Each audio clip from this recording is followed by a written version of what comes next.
Bismillahirrahmanirrahim. Innal hamdalillah nahmaduhu wa nasta'inuhu wa nastaghfiruh wa na'udzu billahi min shururi anfusina wa min sayyiati a'malina. Man yahdihillahu fala mudilla lahu wa man yudlilhu fala hadiyalah. Wa asyhadu an la ilaha illallah wahdahu la syarika lah wa asyhadu anna Muhammadan abduhu wa rasuluh amma ba'd. Rabbi shrah li sadri wa yassir li amri wahlul 'uqdatam min lisani yafqahu qawli. Rabbi zidni ilma warzuqni fahma. Allahumma inna nas'aluka ilman nafi'a wa rizqan tayyiba wa amalan mutaqabbala. Assalamualaikum warahmatullahi wabarakatuh. Apa khabar jemaah kita di Masjid An-Naim pada malam ini? Mudah-mudahan semuanya dalam keadaan yang sihat sejahtera hendaknya, dan juga sebagaimana biasanya sudah bersedia untuk ikuti sambungan perbincangan kitab kita, iaitu kitab Wiqayatul Insan. Dan alhamdulillah pada malam ini kita sudah berada di bahagian yang terakhir pada kitab kita. Maknanya kita dah khatamkan lah ya perbincangan kitab kita ni pada malam ini, insya-Allah. Apa pun kita baca terlebih dahulu bahagian-bahagian akhir bagi perbincangan tentang ain yang ada pada kitab kita di sini. Saya pun tidak akan membaca keseluruhannya yang ada pada kitab di situ. Cuma ada beberapa perkara yang penting yang boleh kita bawakan sebagai perbahasan pada malam ini, iaitu berkenaan dengan adakah jin boleh melakukan ataupun berbuat ain kepada kita ni manusia. Sepanjang yang kita bincangkan ya selama ini ialah kita bincangkan bahawa manusia kita mengainkan orang lain ataupun orang lain mengainkan kita. Jadi persoalannya, bolehkah kalau jin mengainkan kita? Baik. Di sini pengarang kitab ya, kalau kita rujuk, perbincangan kita berada di muka surat 703 ya, pada malam ini kita akan mulakan di situ. Dalam kitab kita di sini ada dibawakan kepada kita dengan dua riwayat yang sahih daripada Nabi SAW, yang mana Nabi SAW mengingatkan kepada kita bahawa jin boleh melakukan ain terhadap manusia. Di sana berdasarkan pada sebuah hadis daripada Abu Sa'id Al-Khudri, yang mana beliau mengatakan bahawa kana Rasulullah sallallahu alaihi wasallam yata'awwadhu min ainil janni wa ainil insi. فَلَمَّا نَزَلَتْ الْمُعَوِّذَتَانِ أَخَذَ بِهِمَا وَتَرَكَ مَا سِوَى ذَلِكَ. Daripada hadis yang diriwayatkan oleh Imam An-Nasa'i dengan status hadis yang sahih ini, jelas kepada kita bahawa jin boleh mengainkan manusia. Kerana menerusi riwayat Abu Sa'id Al-Khudri di situ, Nabi SAW dikatakan bahawa Nabi SAW biasa berlindung ataupun memohon perlindungan kepada Allah Subhanahu Wa Taala dari pandangan jahat ataupun ain jin dan manusia. Okey, saya pun dah highlightkan dengan warna merah di situ min ainil janni. Maknanya dalam kehidupan Nabi SAW, Nabi mohon kepada Allah agar lindungi baginda daripada pandangan mata jahat, bukan saja manusia tetapi jin. Dan di sini ada dua surah yang boleh diamalkan sebagaimana yang disebutkan juga dalam riwayat itu. Dia katakan bahawa falamma nazalat al-mu'awwidhatani. Jadi setelah turun surah Al-Falaq dan juga surah An-Nas, ini kita panggil sebagai Al-Mu'awwidhatain, Nabi SAW menjadikan kedua-dua surah itu sebagai bacaan untuk mendinding diri baginda daripada kedua-dua perkara jahat tadi, iaitu pandangan jahat jin dan juga manusia. Jadi jelas kepada kita jin boleh mengainkan manusia. Maka sebab itu di dalam riwayat ini Nabi SAW menunjukkan kepada kita Nabi SAW biasa melindungi diri baginda, meminta perlindungan kepada Allah daripada kedua-dua pandangan jahat manusia, jin, pandangan jin dan manusia itu tadi. Okey, baik, itu adalah riwayat yang pertama. Ada juga riwayat yang kedua yang dinyatakan kepada kita di sini tentang Ummul Mukminin, riwayat daripada Ummul Mukminin, iaitu Ummu Salamah radhiyallahu anhuma. Dikatakan bahawasanya Rasulullah sallallahu alaihi wasallam telah bersabda kepada seorang hamba wanita di rumah Ummu Salamah radhiyallahu anha yang terlihat pada wajahnya ada saf'ah. Okey, ada saf'ah, iaitu Nabi sallallahu alaihi wasallam pun kata kepada mereka semua, istarqu laha fa inna biha nazara. Bacakanlah ruqyah kepada budak perempuan itu, iaitu kepada hamba wanita tersebut. Sebab apa? Dia terkena dengan penyakit ain. Nabi kata sedemikian. Jadi as-saf'ah yang Nabi lihat yang ada pada wajah hamba wanita itu yang merupakan hamba kepada Ummu Salamah radhiyallahu anha pada waktu itu, dimaksudkan adalah ain yang berasal dari tatapan jin. Jadi kita ada dua dalil yang menunjukkan kepada kita bahawa jin boleh melakukan ain terhadap manusia. Maka berdasarkan kepada kedua hadis ini sangat jelas kepada kita bahawa ain juga dilakukan oleh jin sebagaimana juga terjadi pada pandangan manusia. Oleh sebab itu setiap Muslim perlu untuk menyebut nama Allah, iaitu membaca basmalah setiap kali dia melepaskan bajunya, bercermin atau ketika melakukan pekerjaan apa saja agar dirinya terhindar dari kejahatan jin baik berupa ain maupun yang lainnya. Jadi antara cara kita ni nak menghindarkan diri kita daripada perbuatan jahat jin ini ialah dengan membaca bismillah. Kita nak buka baju, kita baca bismillah. Kita nak buat apa-apa saja pekerjaan lah kita baca bismillah. Ya, kerana bacaan ataupun perbuatan yang dilakukan dengan didahului basmalah atau bismillah, ia adalah perbuatan-perbuatan yang ada keberkatan pada perbuatan tersebut. Ini perbuatan-perbuatan yang baik yang perbuatan-perbuatan yang harus yang boleh. Dan ada juga hadis Nabi sallallahu alaihi wasallam yang menunjukkan kepada kita kalau kita masuk ke dalam tandas bila kita baca bismillah ini, ianya boleh menghadang mata jin daripada melihat aurat kita. Ada hadis yang berbunyi sedemikian dengan mafhum yang begitu. Jadi sebab itu di sini bila kita tahu dalam keadaan-keadaan yang mana kita tak nampak jin itu dan jin yang boleh nampak kita, apa yang boleh kita lakukan ialah baca al-mu'awwizatain itu tadi dan kita mulakan setiap amal perbuatan kita, iaitu nak buat apa sajalah, kita makan, kita nak minum, kita mulakan ia dengan bismillah. Mudah-mudahan Allah Subhanahu Wa Taala menjaga kita daripada hal-hal yang tidak baik. Okey, baik, itu ialah perbincangan kita yang pertama. Seterusnya, kita masuk kepada terapi pengobatan terhadap al-ain. Jadi kalaulah kita terkena ain ataupun di kalangan ahli keluarga kita ataupun sesiapa saja yang kita kenali diyakini terkena dengan penyakit ain ini, bagaimana untuk kita mengobatinya?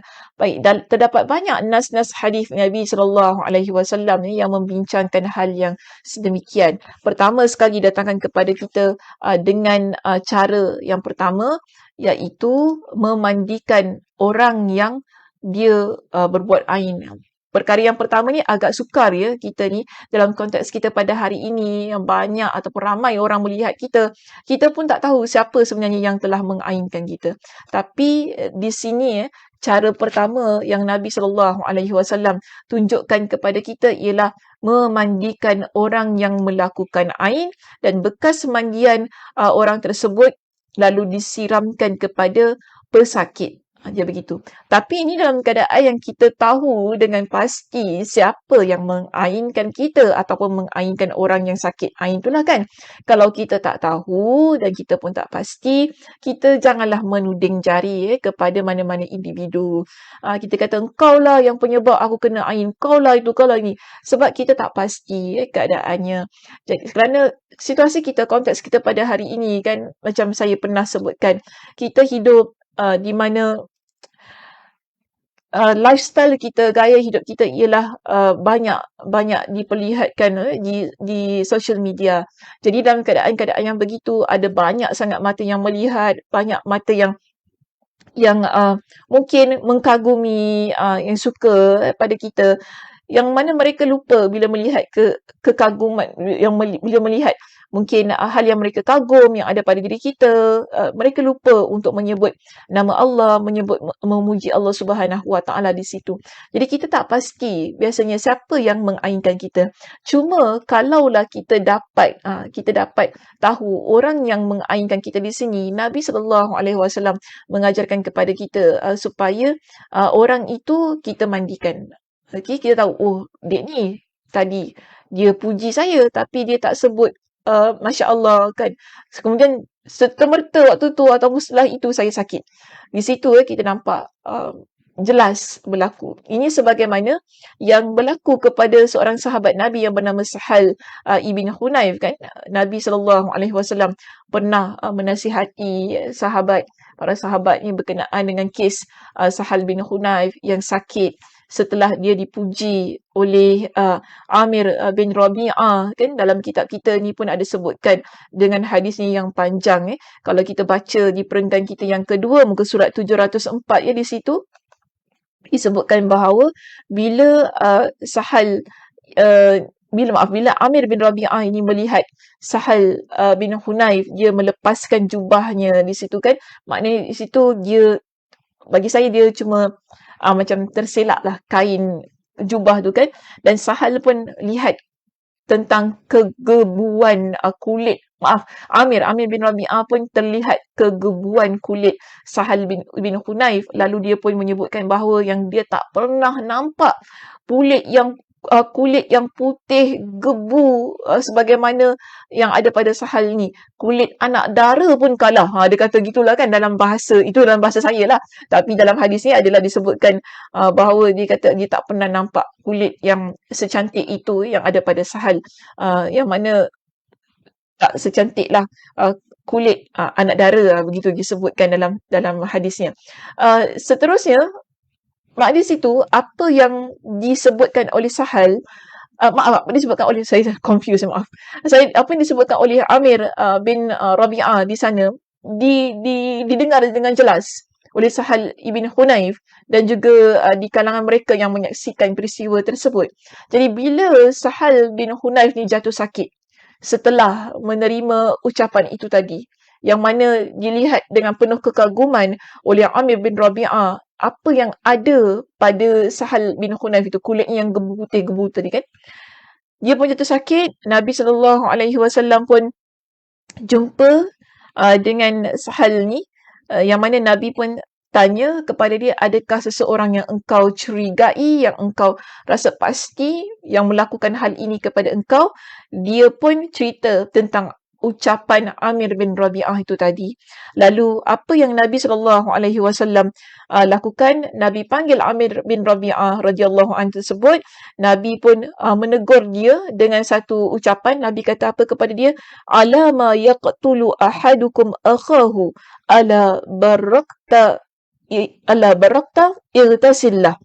Nabi kata kepada dia, mengapa salah seorang di antara kalian ingin membunuh saudaranya? Kita pernah bincangkan bahawa penyakit ain ini boleh membawa kepada kematian.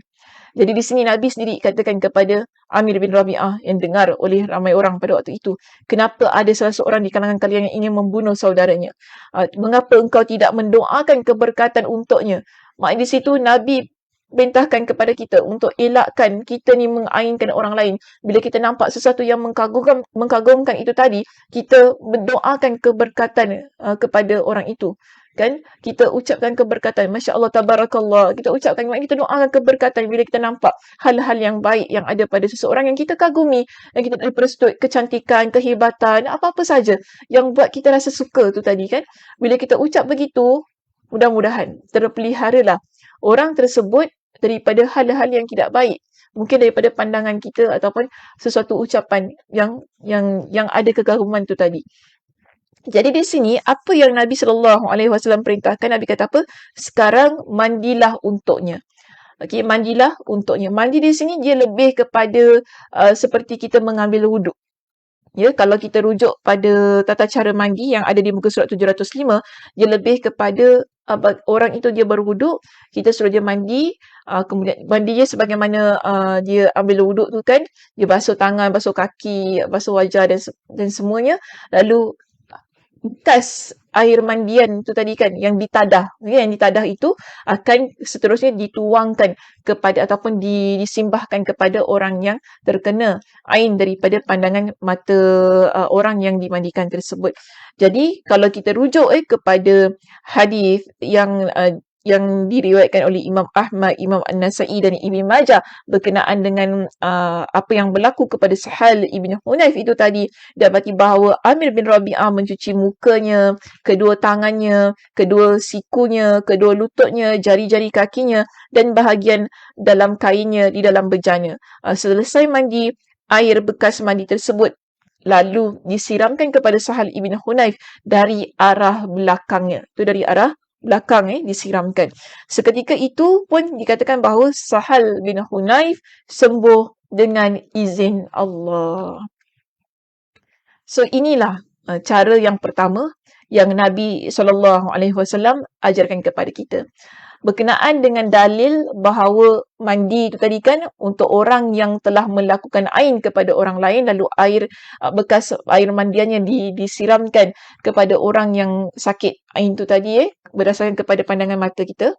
Sekejap ya. Terlanggar pula laptop saya ni. Kejap ya. Okay. Kita lihat bukan hanya satu hadis yang menyebutkan begitu. Ada beberapa hadis yang lain.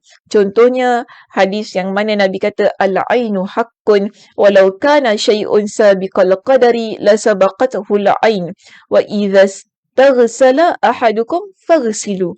Al-ain adalah sesuatu yang benar adanya sekiranya ada sesuatu yang mendahului takdir, nescaya al-ain akan mendahuluinya. Dan jika salah seorang di antara kalian diminta untuk mandi, maka mandilah. Jadi itu antara hadis yang lain yang menunjukkan kepada kita bahawa penyakit ain itu tadi boleh disembuhkan dengan meminta orang yang mengainkan kita mandi, lalu bekas mandian tersebut disiramkan kepada dari arah belakang badan kita ini. Cuma itulah yang pertama ni agak sukar kerana kita tak tahu. Kebiasaannya kita tak tahu siapa yang telah mengainkan kita. Tetapi Masya Allah Tabarakallah dalam nas-nas agama kita, iaitu Nabi SAW, Allah Subhanahu Wa Taala kurniakan kepada baginda dengan mukjizat, dengan kefahaman yang tinggi tentang agama ini. Sebab tu di sini kita lihat Nabi SAW juga memberikan kepada kita dengan kaedah yang lain. Bukan satu sahaja. Nabi berikan kepada kita dengan kaedah yang lain, iaitu kita bacakan doa kepada orang yang sakit itu tadi. Sebab kita pun tak tahu kan siapa yang telah mengainkan kita ataupun siapa yang telah mengainkan seseorang. Jadi macam mana? Adakah kita nak biarkan dia begitu saja menderita sakit dalam keadaan yang terkena ain tadi kan? Di sini Nabi SAW pun ajarkan kepada kita dengan doa yang boleh kita baca sebagaimana yang dibaca oleh malaikat Jibril kepada Nabi SAW itu sendiri. Sebab begini ya jemaah, kadang-kadang kita sakit, kita tak tahu adakah ia disebabkan ain ataupun perkara lain. Tapi tak salah sebenarnya bila kita baca untuk diri kita ataupun kepada anak kita ataupun kepada ahli keluarga kita dan siapa saja yang sakit ini. Kemungkinan terkena ain. Kan? Kemungkinan terkena ain. Jadi kita baca sahajalah doa yang menjadi sunnahnya yang dibacakan oleh malaikat Jibril kepada Nabi SAW. Baik, dalam doa ini ataupun dalam peristiwa ini kita dapati bahawa Nabi SAW sakit. Kana ishtaka Rasulullah SAW. Bila Rasulullah SAW sakit, raqahu Jibril datang dan meruqyah baginda. Qala, apa doa yang malaikat Jibril baca ketika malaikat Jibril meruqyah Nabi SAW di sini? Baik, doanya ialah Bismillahi yubrika. Dengan nama Allah, mudah-mudahan dia menyelamatkanmu. Wa min kulli da'in yashfika. Menyembuhkanmu dari segala penyakit. Wa min syarri hasidin idza hasada. Dan dari setiap kejahatan pendengki jika dia mendengki. Yang akhir sekali, dalam doa ini kita lihat ia berkaitan dengan penyakit ain. Iaitu wa syarri kulli dhi ainin, serta dari setiap kejahatan yang memiliki mata jahat. Jelas dalam doa yang dibaca oleh malaikat Jibril itu tadi kepada Nabi SAW menunjukkan kepada kita bahawa doa ini ialah doa yang mana mohon kepada Allah Subhanahu Wa Taala supaya menyembuhkan Nabi daripada segala penyakit. Okay, segala penyakit dan juga daripada kejahatan orang yang dengki jika dia dengki. Dan terakhir, Malaikat Jibril doakan kepada Nabi di situ ialah daripada segala kejahatan mata jahat. Tidak kira sama ada mata jahat itu daripada jin ataupun manusia. Okay, ataupun siapa saja yang mungkin orang yang dekat, orang yang jauh, orang yang kita kenal, orang yang kita tidak kenal. Okay, sebab bunyi lafaz doa itu berkenaan dengan ain tu tadi kan ia umum. Maknanya ia boleh berlaku kepada siapa saja, daripada siapa saja dan dalam bentuk apa sekalipun. Bila kita mohon kepada Allah Subhanahu Wa Taala dengan doa ini, ia merupakan satu bentuk permohonan di mana kita minta Allah lindungi kita daripada segala perkara yang tidak baik yang mungkin telah berlaku kepada kita. Mungkin ia sihir, mungkin ia adalah sesuatu yang datang daripada jin ataupun daripada manusia. Doanya lengkap ya, ringkas dan lengkap. Jadi ini antara doa yang boleh kita baca apabila kita dapati seseorang itu dia terkena penyakit ain ataupun kita rasa kita terkena penyakit ain tu tadi. Kita boleh baca dengan doa ini untuk kita sembuhkan diri kita. Ya, mudah-mudahan Allah Subhanahu Wa Taala memberikan kesembuhan kepada kita melalui doa ini. Dan ada dua lagi doa yang terdapat dalam kitab kita di sini, iaitu doa contohnya Bismillahi urkika wallahu yashfika min kulli da'in yu'zika wa min kulli nafsin aw ainin hasidin. Allahu yashfika bismillahi urkik. Itu juga antara doa yang boleh kita baca kepada orang yang sakit. Seterusnya yang berikutnya ya, doa Allahumma rabban nas azhibil ba's washfi anta syafi la shifaan illa shifa'uk shifaan la yughadiru saqama. Kedua-dua doa itu juga boleh kita baca untuk kita gabungkan ya dengan doa yang baru saya paparkan tu tadi. Jadi nanti boleh rujuk dalam kitab kedua doa yang lain tu yang ada dalam kitab kita. Baik, seterusnya ini ya berkaitan dengan doa-doa tadi ialah kita baca doa kepada orang yang sakit. Kita ada kaedah yang ketiga iaitu kita bacakan ruqyah ataupun kita ruqyah orang yang terkena penyakit ain ini. Antara surah yang disarankan kepada kita untuk kita bacakan kepada mereka yang terkena penyakit ain ialah surah Al-Ikhlas, surah Al-Falaq dan juga surah An-Nas, yang mana kita tahu dalam banyak hadis-hadis Nabi SAW, Nabi SAW menyatakan bahawa ketiga-tiga surah ini dapat menjadi pendinding kepada hal-hal yang tidak baik yang berlaku, yang mungkin kemungkinan boleh berlaku kepada diri seseorang. Jadi dengan tiga surah ini juga sebagaimana yang kita baca di awalnya, Nabi SAW mendinding diri baginda, iaitu surah Al-Ikhlas, itu surah Qul huwallahu ahad, surah Al-Falaq, Qul a'udzu birabbin nas, dan juga surah An-Nas, surah Al-Falaq, Qul a'udzu birabbil falaq, dan surah An-Nas, Qul a'udzu birabbin nas. Okey, surah An-Nas, Qul a'udzu birabbin nas, yang biasa kalau kita kata orang Melayu kita ni kata tiga kul. Baca tiga kul. Tiga kul tu apa? Inilah tiga surah yang biasanya Nabi SAW baca dan Nabi gunakan untuk mendinding diri baginda daripada penyakit ain, daripada pandangan mata, daripada hasad, dengki orang lain, dan juga daripada segala penyakit yang kemungkinan kita tidak tahu datangnya daripada mana. Okey, baik. So ini adalah cara yang boleh kita amalkan. Pertama tadi saya ulang kembali ya, jika kita tahu siapa yang mengainkan kita. Nabi SAW ajarkan kepada kita ya, kalau kita tahu siapa yang mengainkan kita, pertama kita minta orang yang kita tahu tu tadi kan mandinya sebagaimana mengambil wuduk. Kemudian pastikan bekas air mandiannya itu kita tadah ya, dan daripada bekas mandian air tersebut lalu kita siramkan ataupun kita mandikan semula kepada orang yang sakit. Okay. Ini metod yang pertama. Bila kita tahu siapa yang mengainkan kita. Cuma masalahnya sekarang, ramai antara kita, bahkan saya pun kan, kita tak pasti dan kita tak tahu siapa yang telah mengainkan kita. Okey, tak mengapa. Kita pergi kepada metod yang kedua, iaitu kita boleh bacakan doa-doa yang biasa Nabi SAW amalkan. Okey, antaranya tadi ya, doa yang telah saya ajarkan sebagaimana yang terdapat dalam kitab kita, Bismillahirrahmanirrahim. Min kulli syai'in min kulli da'in yushfik wa min syarri hasidin idza hasad wa min syarri kulli dhi ain. Okey, dan kita ada banyak lagi doa-doa yang lain yang boleh kita amalkan untuk kita baca sebagai terapi untuk diri yang terkena ain. Seterusnya yang ketiga, iaitu kita ruqyah. Ruqyah maknanya kita jampi. Kita jampi orang yang terkena penyakit ain ini. Dan antara surah yang dicadangkan untuk kita baca ialah 3 kul itu tadi. Surah Al-Falaq, surah Al-Ikhlas dulu ya, surah Al-Ikhlas, surah Al-Falaq dan juga surah An-Nas. 3 surah itu boleh diamalkan.